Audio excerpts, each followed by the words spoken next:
Hello बच्चों, कैसे हैं आप सब लोग। उम्मीद है कि बहुत ही बढ़िया होंगे। तो बच्चों, आज की इस वीडियो में मैं बच्चों आप सभी को हिंदी का आंसर की बताने वाला हूं और आप सभी को आंसर के बारे में बताने वाला हूं, पूरा रिवील करने वाला हूं। तो बच्चों, आपने जो जो पेपर में लिखा होगा उस पेपर को मिलान कर लीजिएगा कि आपका कितने नंबर का सही है और कितने नंबर का गलत है। तो इसमें पूरा मैं ऑब्जेक्टिव टाइप क्वेश्चन के पूरा मिलान किया हुआ हूँ। तो बच्चों, इस वीडियो को पूरा देख लीजिएगा। तो बच्चों, चलिए आपको मैं यहाँ पर क्वेश्चन का रिवील कर देता हूँ, कौन कौन सा आंसर सही है आपका, कौन कौन सा आंसर गलत है। तो ऑप्शन को मैं चूज करके बता देता हूँ। तो बच्चों, मैंने जो पेपर दिया था उस पेपर में से बहुत सारे क्वेश्चन इसमें फंसे हुए हैं। तो बच्चों, मेरे चैनल को ज़रूर से ज़रूर सब्सक्राइब कर लीजिएगा, जिससे कि आपको सबसे पहले क्वेश्चन मिल सके और आप परीक्षा में टॉप कर सकें और पेपर को सही से तरीके से लिख सकें और आपका पेपर इजी हो। तो बच्चों, चलिए आपको फर्स्ट क्वेश्चन दिखा देते हैं। तो बच्चों, इसमें आपका मैक्सिमम 75 मार्क्स का दिया हुआ है। इस सब हिंदी सब्जेक्ट का है। 3 आवर्स का टाइम आपको मिलता है। फिर इसमें 23 क्वेश्चन दिए होते हैं। तो बच्चों, यहाँ पर 23 क्वेश्चन इसमें दिए हुए हैं। तो बच्चों, चलिए आपको फर्स्ट में दिखा देते हैं। सही विकल्प का चयन करके लिखना है। तो सही विकल्प का चयन करके लिखना है। रीतिकाल के कवि थे। तो रीतिकाल के कवि भूषण जी थे। तो बच्चों, ये सेट ए है, आपका सेट ए वाला मैं बता रहा हूँ। आपके सेट बी होंगे, सी होंगे या तो डी होंगे। तो बच्चों, ये सब सेट सेम रहते हैं, बस क्वेश्चन का अल्टा पलटा रहता है। जैसे फर्स्ट क्वेश्चन सेकंड में दे दिया, सेकंड क्वेश्चन फर्स्ट में दे दिया।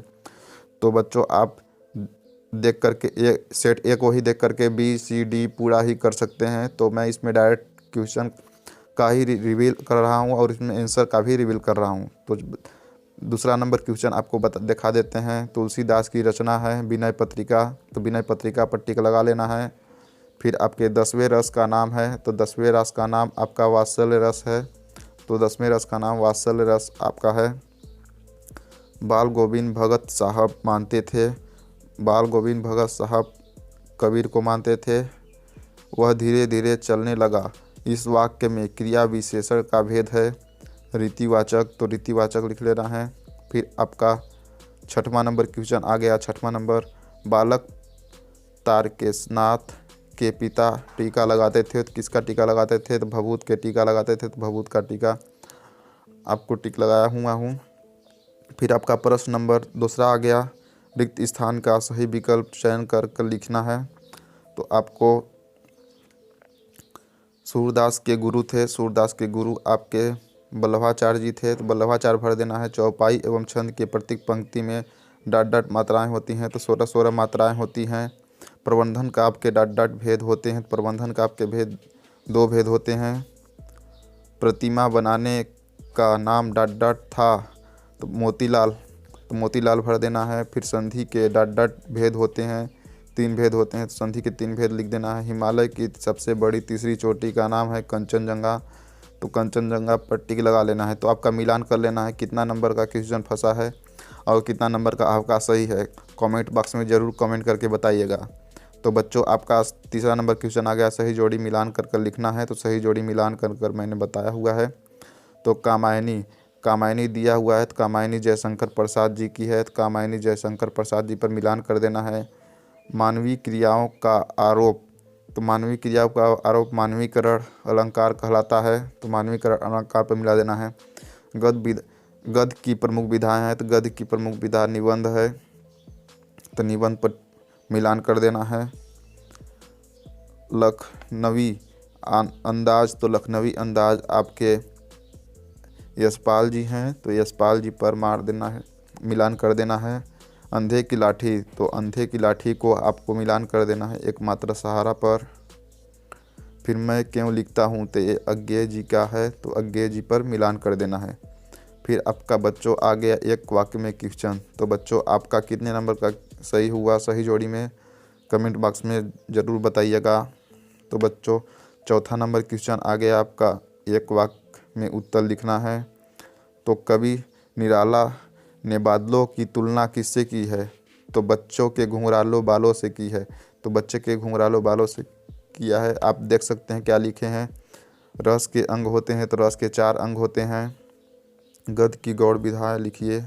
जीवनी, आत्मकथा या यात्रा वृत्तांत, तो ये तीन होंगी, तो वो तीनों नाम लिखे होंगे आपका, तो मिलान कर लीजिएगा।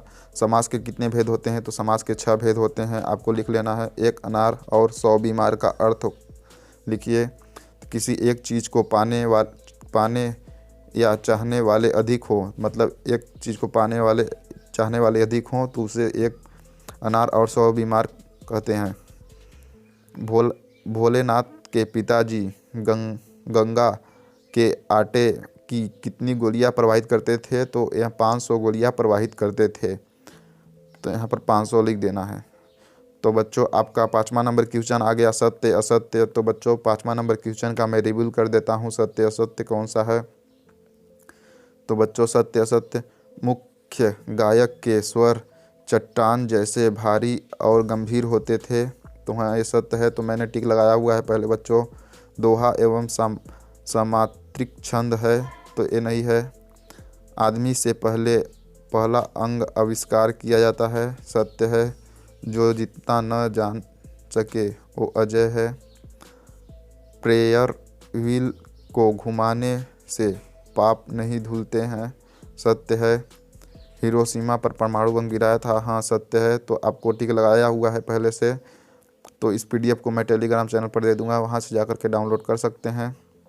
आपका प्रश्न नंबर 6 आ गया, और यहाँ से मैं आपको प्रश्न का सीधे रिवील करूँगा और कौन कौन से क्वेश्चन मेरे फंसे हुए हैं उसके बारे में भी बताऊँगा।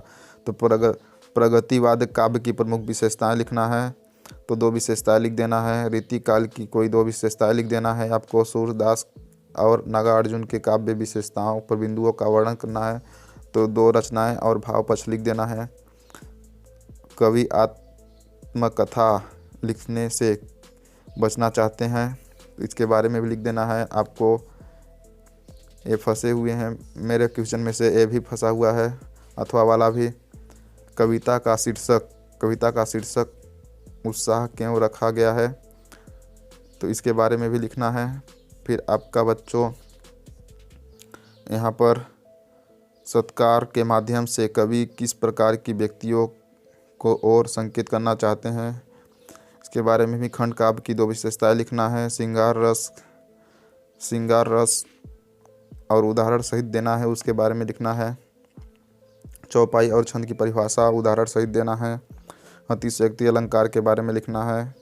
फिर कहानी उपन्यास में अंतर लिखना है। रेखाचित संस्मरण में अंतर लिखना है। यशपाल अथवा मनु भंडारी जी की साहित्यिक परिचय निम्नलिखित बिंदुओं को लिखना है।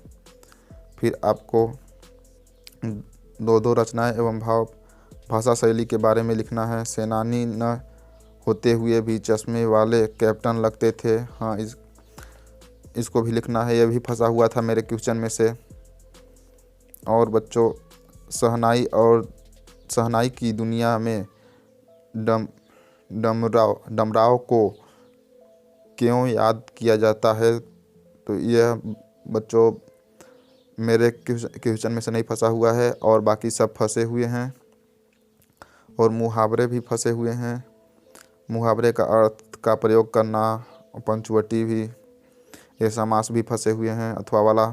फिर आपका एक क्वेश्चन 17 नंबर का क्वेश्चन मेरे क्वेश्चन में से फंसा हुआ है, तो मेरा पेपर ज़रूर देखिएगा बच्चों, वहाँ से एक क्वेश्चन मिलते रहते हैं। फिर बच्चों आपका आ गया संदर्भ प्रसंग व्याख्या लिखने के लिए, तो संदर्भ प्रसंग व्याख्या तो बच्चों आपको अपने से लिखना पड़ता है, तो बच्चों संदर्भ प्रसंग व्याख्या को लिख लीजिएगा। फिर आ गया बच्चों सेकेंड नंबर भी संदर्भ प्रसंग व्याख्या है, 19 नंबर का क्वेश्चन, तो इसमें संदर्भ प्रसंग व्याख्या ही लिखना है इसमें। और मीठी बोली का महत्व का अनुच्छेद लिखिए, फिर यहाँ अनुच्छेद करना है। बढ़ती महंगाई के संबंध में ग्राहक किराना दुकान के मालिक के माध्यम से संवाद लिखना है, इसके बारे में। फिर आपको 21 नंबर निम्नलिखित गद्यांश को पढ़ करके इसमें प्रश्न का उत्तर छांटना है, तो आपको 3 प्रश्न दिए होंगे, उसमें से उत्तर छांटना है, तो इसको बहुत आसान होता है बच्चों, इसको आसानी से छांट सकते हैं। फिर इसके बाद आपको अथवा में भी दिया हुआ है इस क्वेश्चन छांटने के लिए, तो वहाँ से छांट सकते हैं। 22 नंबर क्वेश्चन दिया हुआ है, आपके मोहल्ले में सफाई के लिए नगर पालिका निगम को आवेदन पत्र लिखना है। अपने मित्र को भाई की शादी में सम्मिलित होने के लिए पत्र लिखना है। और 23 नंबर बच्चों आपका निबंध तो आता ही है। तो निबंध का रूपरेखा और निबंध लिखना है। तो बच्चों पहले रूपरेखा लिख लीजिएगा, फिर पूरा निबंध को व्याख्यात कीजिएगा। तो बच्चों वीडियो कैसा लगा? वीडियो अच्छा लगा तो लाइक शेयर सब्सक्राइब करना ना भूलें। थैंक यू बच्चों, धन्यवाद।